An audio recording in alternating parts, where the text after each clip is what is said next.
Sa mnom je ovdje Tatjana, članica Hudija. Evo, ja bi ju prvo zamolila da nam se ukratko predstavi. Tatjana Rajković, ja inače sam iz poduzeća Kabinet 3C, gdje sam aktivno fokusirana na consumer insighte, pa sam evo i ovom prilikom imala tu čast razgovarati kroz metodu ekspertnih intervjua sa relevantnim stručnjacima koji pokrivaju industriju digitalnog izdavaštva, medija i oglašavanja.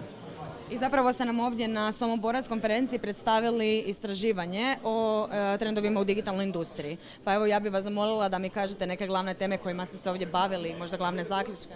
Mi smo kroz panel diskutirali nekoliko važnih aspekata. Jedan je kvaliteta, kao nešto što je izašlo kao ključni element, ključni pilar i nositelj cijele industrije, gdje su svi skupa suglasni da je nužno uvijek raditi na kontinuiranom dizanju i unapređenju kvalitete u svim segmentima, a kvaliteta sama po sebi ima različite aspekte, a ono što je najvažnije, nije kvaliteta ono što mi kažemo da je kvalitetno, nego ono uvijek dolazi iz perspektive i percepcije korisnika. Za njih u konačnici sve to radimo.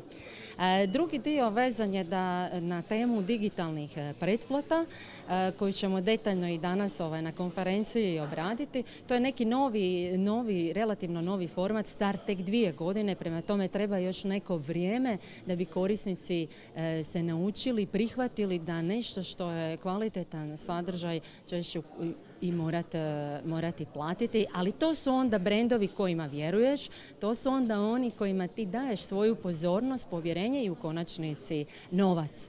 I ono što su ključni elementi u studiji je što će se događati kad nestanu third party cookie, gdje je izvjesno da oni koji se već nisu počeli pripremati sa kolektiranjem first party cookie-a, što pretpostavlja da vi jako dobro upoznate svog korisnika, znači da imate svoje baze.